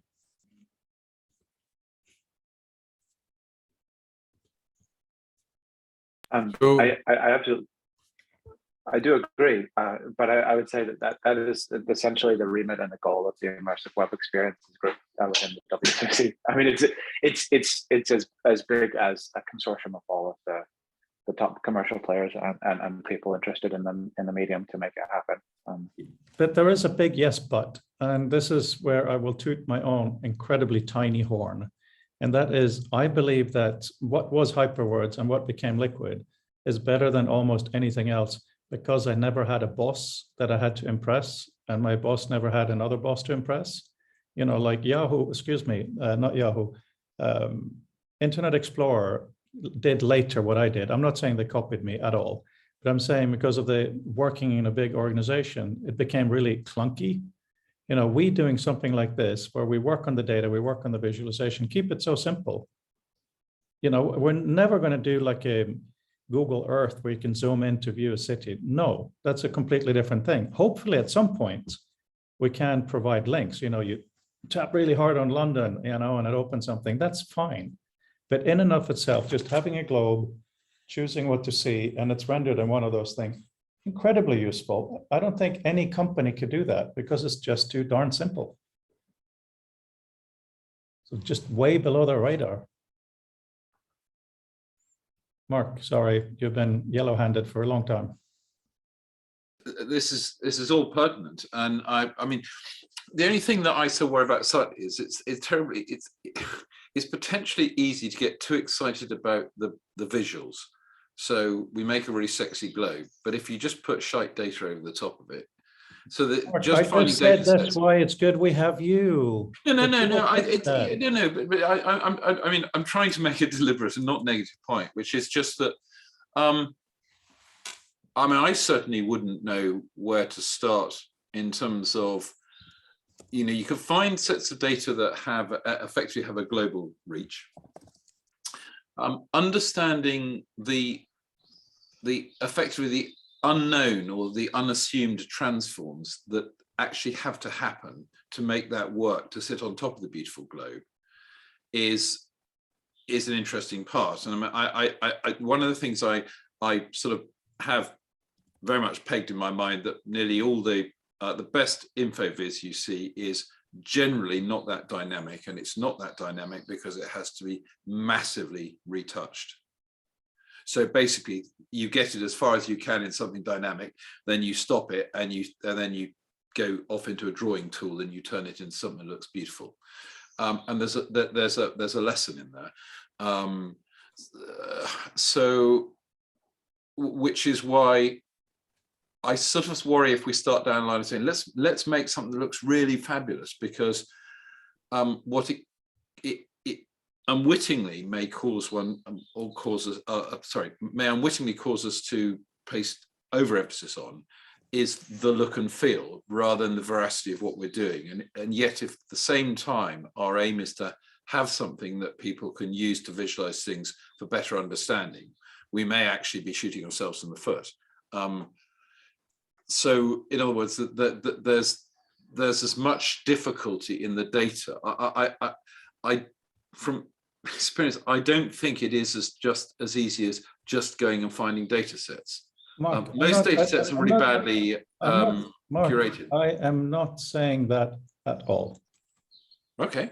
I'm saying that I'm just doing a bit of Googlings, and there are some data, World Bank and a few other ones out there, but there's got to be a few. I mean, we know that there's weather data that's available, so that's one thing. We know that if we pay, we can get aircraft data, which is also useful. And some of the data doesn't have to be live in the sense of up to the minute or up to the second. Some of it can be up to the year. Like I think that as long as, going back to our previous discussions, the data is made clear where it's from. For instance, the CIA World Fact Book, as an example, it's a good data set. And as long as it says that's what it is, you may yourself choose to accept their probable biases or not. And if you can, if we were to do such a simple thing and make it extremely clear how our incoming API works, as in how the data should be presented, people should be able to take their own data into this if they want to make the effort. It's just that it's such a super simple, here's the visualization, here's data. As long as we know what it is, and as long as we've honestly worked on it, have a look. Yeah, I just in not in counter to that, but just an observation on it is that, yes, I'm just conscious it's in all of us to elide the details that we don't find interesting.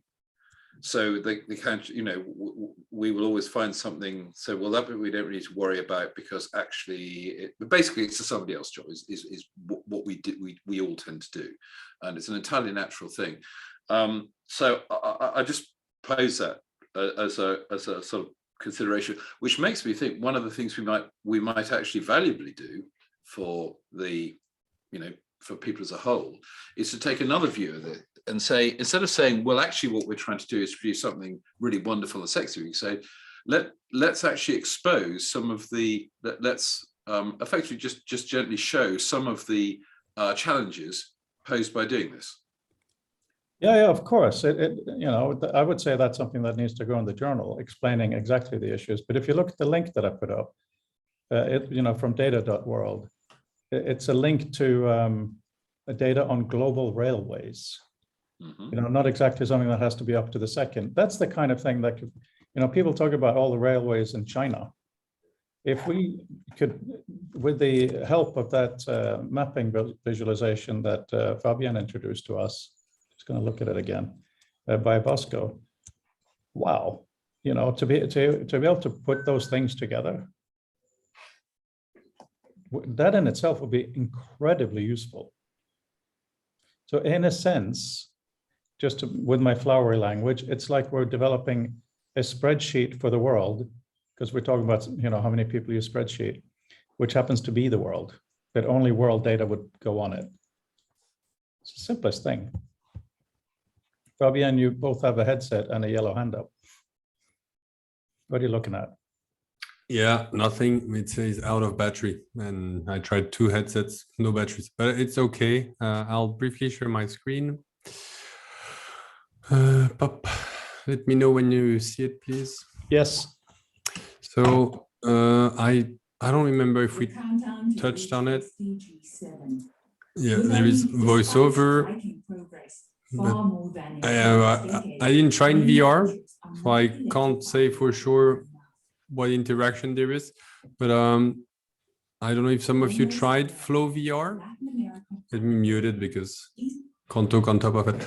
But they do have globe and data visualization. It's a Flow. Those guys, they've been on WebXR from the start, WebVR initially, but in 2016. And they do have, let's say, drag and drop of CSV or live, like a JSON file. So I don't know if the quality of interaction is as much as you have in mind, but it would definitely be a good starting point. So then it's the idea is to make presentation, data-based visualization as presentation. And yeah, but those are the two, let's say, specifically in that example, that rely on a globe and it has the little VR icon. What's the address? So I'll put this specific example in the chat. Thank you. And the company behind it is Flow Immersive. I'll also put in the chat. Flow Immersive. Okay, I'll put it on our website for easy. So yeah, the one thing, and they're pretty cool. I talked with the CEO a few times. If it's also interesting, they can also come do a presentation or explain us a bit more. The software itself is not completely intuitive, but it works quite well because again, you need to, and also as Mark said, yeah, it's quite rare that you can just drag and drop in a CSV file or whatever format, and there is a bit of work ahead usually. But they might also have, I can't recall, curated data sets that might be just drop in and then boom, you just have to arguably or make your point. But yeah, that could be also a way. I'll have to check it out right this second.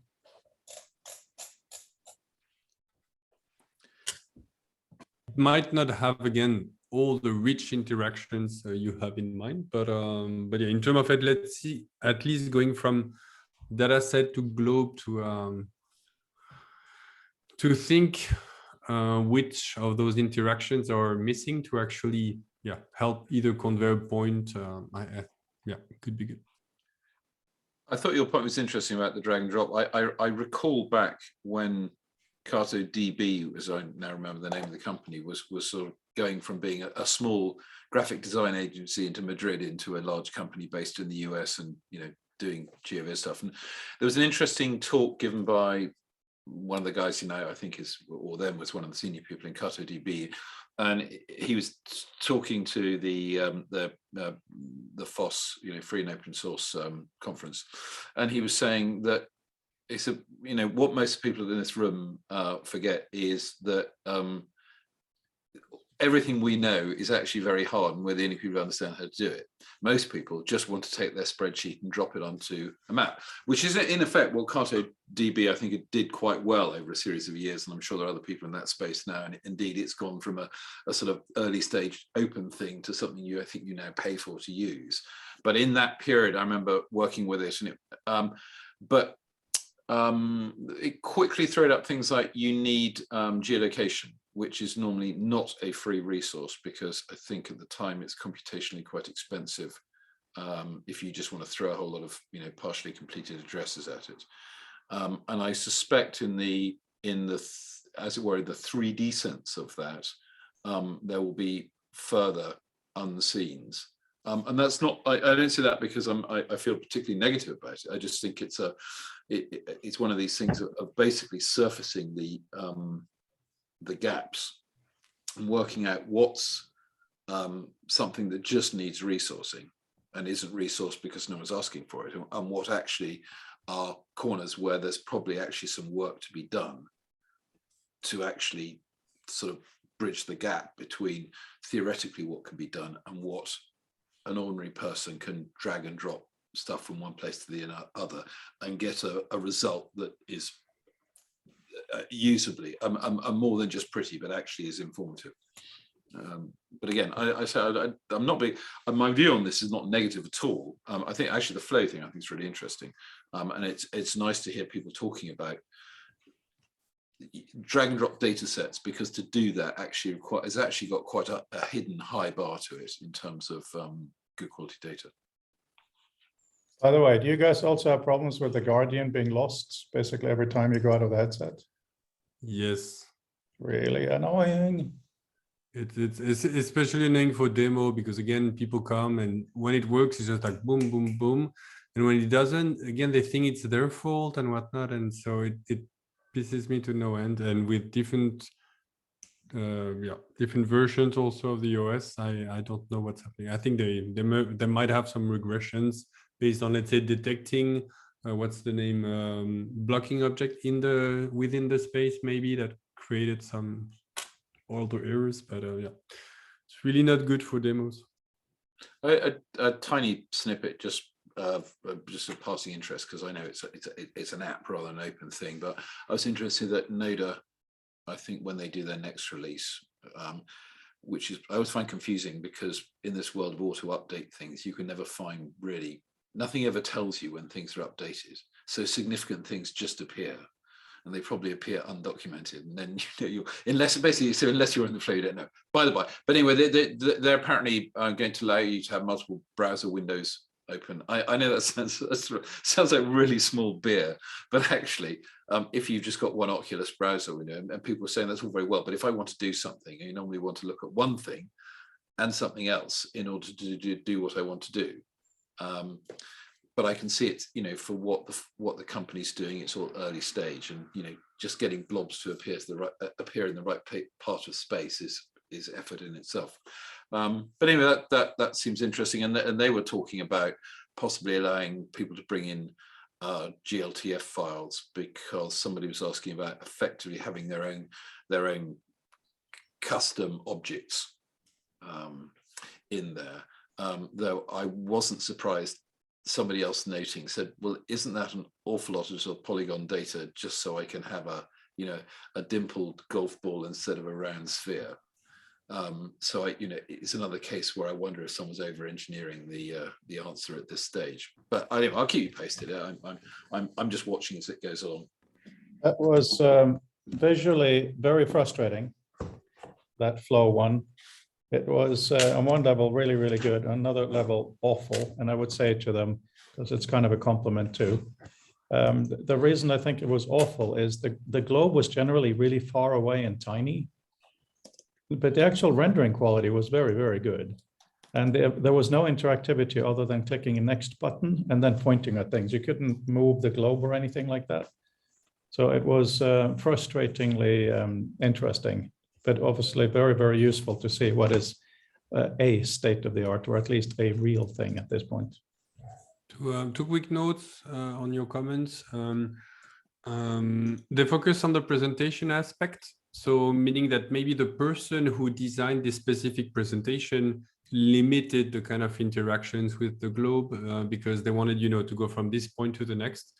Maybe their editor don't allow this. I don't know. I'm just saying that the presentation aspect is the focus.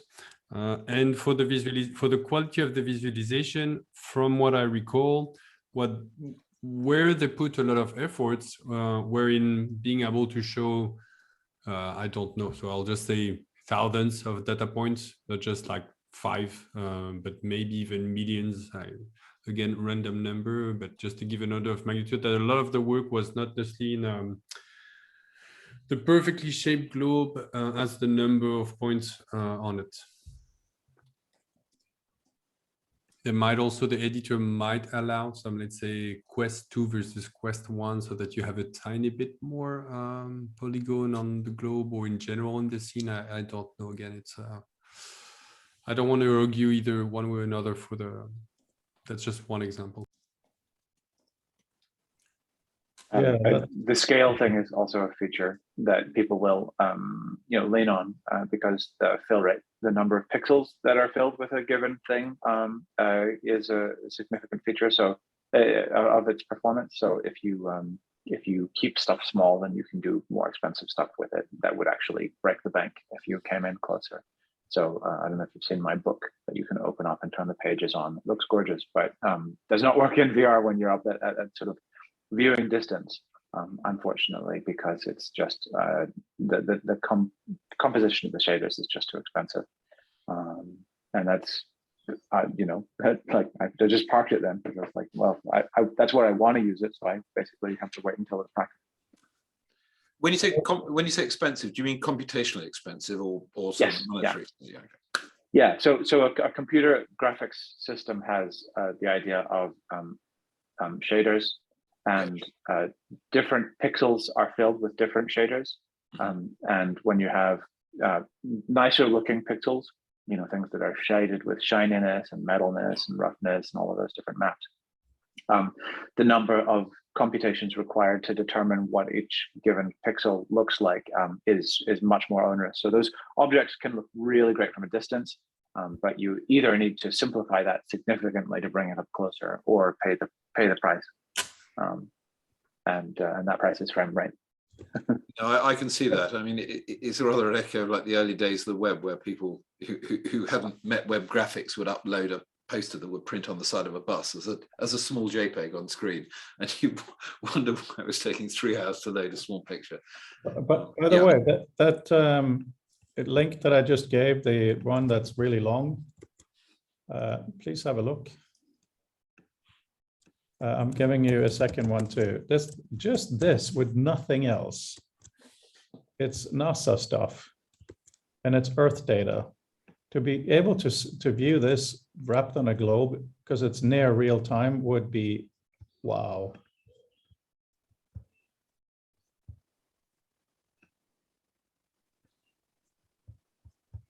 So it doesn't show everything all the time when you go to the kind of live one, but that's okay, right? Because if you view this, you want to have this specific kind of data and specific kind of view. And it's more important for you to know that you're seeing the real stuff. So if something's missing, that's okay, right? Yeah, I have a question, and this probably reflects just the fact I spent a lot of my life looking at maps, but why is it better on a globe? I mean, other than just because it's on a globe. And again, that's not a negative question. I'm just trying to sort of bottom out. Well, obviously every map has to be distorted, Mercator or otherwise. And if you can have this, I mean, this would be, I think, a really good example. If you could have it by default be, you know, let's say a meter in front of you at a decent scale, then for many people that would fit over their desk. So if they then have access to, you know, either in VR or through other means to set these settings, you know, and then they could move it back and forth. I think you get a better sense of what's going on, because you stand up, you look down, and all of that. And also, you know, the world is round. I think it, in a sense, so to speak, proves the point of VR. VR isn't flat. Even though a sphere is probably the most boring non-flat shape I could think of, it really goes to show this data is on where it comes from. Right, but I think that the point that I would be thinking about, and this just sort of goes back to some of the stuff that's that we were talking about with regard to being other animals, is that observation is opinionated about function. And so in what way is the roundness of the Earth a sort of a relevant feature? And so from Mark's perspective, like a maritime one isn't substantially benefited by awareness of its roundness per se, because of the way and the scale at which it's round. You know, and I feel like it's very, very hard to get people to see like the way in which a function is supportive of a range of unstated sort of intentions. And so, you know, like one thing that is really interesting and one thing that would be really useful, which maybe doesn't play so well for something like the Linnaean Society, is like how far, what is actually the closest route to Mecca? because the answer may surprise you. But that is front and center for a good population of people. Wellington, New Zealand, discovered a few years ago that they were all pointing in the wrong direction and had to tear out their carpet in order to point their sort of virtual prayer rug alignment rectangles in the right way. And so that's an interesting story that has a particular sort of intention associated with it that can be relatively clear. But yeah, I think it's challenging to go like, what is it that people care about? One of the things that I can't remember if Andrea mentioned it, but we model space that we can physically reach in our minds very differently to stuff that is out of reach, and that modeling is augmented and changed as a consequence of augmenting and changing our reach by virtue of having a stick. And so what becomes reachable with me plus stick is basically the same as what's reachable with just me when I don't have the stick in my hand. So it changes our conception of it. And to that end, yeah, like I really feel like application in the sense of being applied, not in the sense of being an app per se, is an essential component, and why features and aspects of that visualization are essential for that application is a valuable question to pursue. Yes, but my big yes, but to this is that is absolutely a worthwhile conversation to have in this community. But I do honestly think that we are in danger of kind of making, not making perfect the enemy of the good, but making, of reaching really far immediately. I do think that here is a NASA thing. These pictures are live today. Even if you have different interests or whatever, to be able to put that on your head. Okay, let me put it in a completely different way. Let's imagine we have a VR skeptic come into the room and we say, okay, look at this globe, and they put it on and they have the same reaction we've had. I was like, okay, that's really neat. It's a globe. Okay, I can have a globe on my desk, physical one. What's your point? And we say, okay, do this gesture, whatever it might be. Oh, I have different live rendering things, and they choose one. It's like, wow, that is live from the earth right now. I can move the globe anywhere I want and see fires. I can see clouds.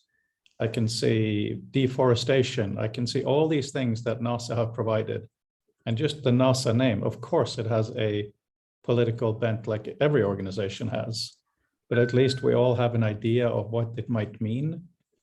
I think that would be a bit of a wow moment. I mean, let's go back 20, 30 years when we're all, well, some of us, not that old, but some of us a bit older, just like the idea of being able to have a three-dimensional globe floating in space above your desk with live data from space. Come on, guys. How is that not all our childhood fantasies? I'm old enough to remember people saying it's in color. And meaning that as a no, and it was in a sense quite genuine, because lots of things weren't. Certainly most computer screens were orange and black or green and black. The interesting thing, these are lovely actually. I've just been flicking through the weather. One thing that occurs to me, but for instance, we look at the weather, is that so you see a sexy picture and you see nice colors and you see an effect, but of course the real picture is hidden. I mean, how many people, when they see that picture of the tornado, know where the windy bits are or where the rain? Mark, it's not, the real bits are not hidden. Well, they might not be to you because you may have researched it, but I think to most people. So what I'm saying is that it's more than just the picture. So the picture, we get a globe, we can have stuff on it. The really interesting and to me, the interesting part of that is then doing something with the story, because the picture alone doesn't tell us much. It tells you where it was raining when the picture was taken, not why it's raining, because these are the sort of thing, if you lay it back to things like climate change and the fact the reason it's raining a lot here actually is because it's all on fire over there. Yeah, but Mark, with all due loving respect, you are way overanalyzing this. It's like saying, don't look up, there's a cloud. You haven't analyzed, is it a cirrus cloud? What's the temperature today? I'm not saying that at all. No, I'm just saying that just going wow in the same way that the first time I saw color television instead of black and white was wow. If I saw a really beautifully rendered globe, I'd say wow. But my immediately say, okay, fine. So what does it do? I can spin it around. Whoop-de-doo. No, hang on a second. We're talking about the place called Earth. It's not just a whoop-de-doo. You know, to be able to, you know, for instance, now with Edgar, he's been lucky enough to, he's been to Azerbaijan, Cyprus, Japan, and New Jersey, right? These are very random places because of things. For him to be able to really have a relationship with that, to see it on the globe is absolutely outstanding. You know, he has a small globe, but for him to just see it is there and that's there, and then to learn a little bit more of some things that are live, it is an amazing thing. Of course, Mark, you know, I agree with you that the second stage of providing further insights based on what's there would be fantastic. But in this conversation now, which, you know, is winding down, I'm just saying that if we were to try to do anything, even the basic stuff is absolutely amazing at this point. Yeah. So one thing I would say that is underpinning my desire for application is that when I see, whenever I'm reminded of the CIA World Factbook, I go through a series of predictable emotional responses. The first is excitement, and the second is utter exhaustion at what to do with all of that stuff. It's just like, what could I possibly do that is interesting with all of these things, because it's just everything. It's so much, and it's and so absent a really specific thing to use as a scalpel to cut out and circumscribe a specific sort of component of things for a goal, it shuts me down. Yeah, I mean, one obviously quite terrible example is Ukraine at the moment. You know, I expect you've all seen the attempted bridge crossing by the Russians, where they were completely obliterated. Of course, Ukrainians have, there's a lot of amazing coders there, so they've built a lot of incredible software to help them. I mean, even their distributed fire system is incredible. You know, anybody takes a reading, anybody else within reach can fire on that location. It's a really, really, you know, we can learn a lot from that, I think, to put into civilian use in many different ways. But, you know, I'm talking about even having a discussion on something as topical and important as big as that, and just be able to view, not just, of course, on a normal map is good too, but to be able to view these things bigger. And I'm just waffling now. Fabian, please do something more intelligent than what I'm doing. I'm going to be even more annoying. It's a friend of mine, and I did a workshop with him on data visualization a month ago, let's say. And his motto, or he's really annoying. In a way, he does what's called xenographics. I'll put the link. I think it's pretty interesting. It's for exotic data visualization. So I'll put that in the chat. But or maybe because he does this, he tends to give warning. Okay, those are exotic graphics, and VR can be a way, and interaction in VR can be a way. But his go-to is usually, is it better than a bar chart?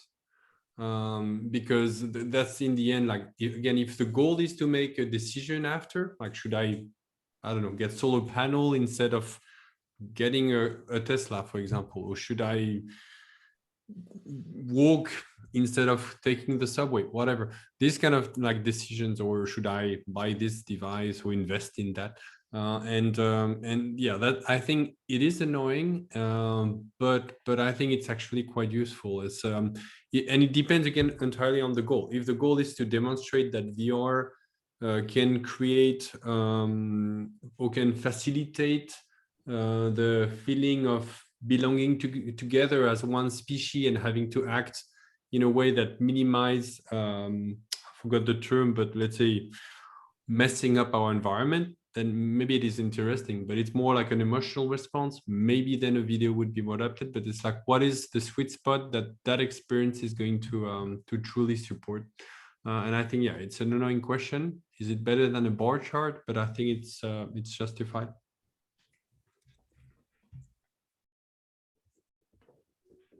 I have to drop at the hour, but this has been a really entertaining argument, and I'm glad we're doing it. Very small array. That's interesting too. She's so good. I just the most flippant things to graph. It's a really wonderful exploration and a journey through different things. Yeah, that's very interesting. Yeah, so I guess what I'm trying to say is, it's good to try to experiment with small things that are useful. Not a controversial point, not a new point, but something like this, just poetically, it really is where I'm going with this. To say to someone, look, you haven't tried VR, it's got the whole world in there. Have a look.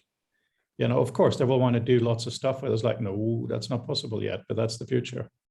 And then do entirely different things. But it could be incredible, but we would have to get it properly coded, because what we can see in Mozilla hubs is very bad graphics for this. For some reason, text graphics show up wonderfully. We can read in there, but this is kind of low res. Anyway, thank you all for today. Any last comments or anything? Oh, my mom might need me for transport on Friday, so I don't know if I'll be able to make it. Okay, I'll be in Norway on Friday to pick up my mom. I think I should be able to make it. Thanks for highlighting that. But yeah, it should be good. Okay, well, hope to see you, Peter, on Friday. If not, see you next Monday. And Mark, you're coming. I'll see you tomorrow. And I will bring my Oculus. And real 3D, we can even slap each other if we have to. Okay, going to do some actual reality, face to face. Actual Video reality. of the slap, please. Yeah.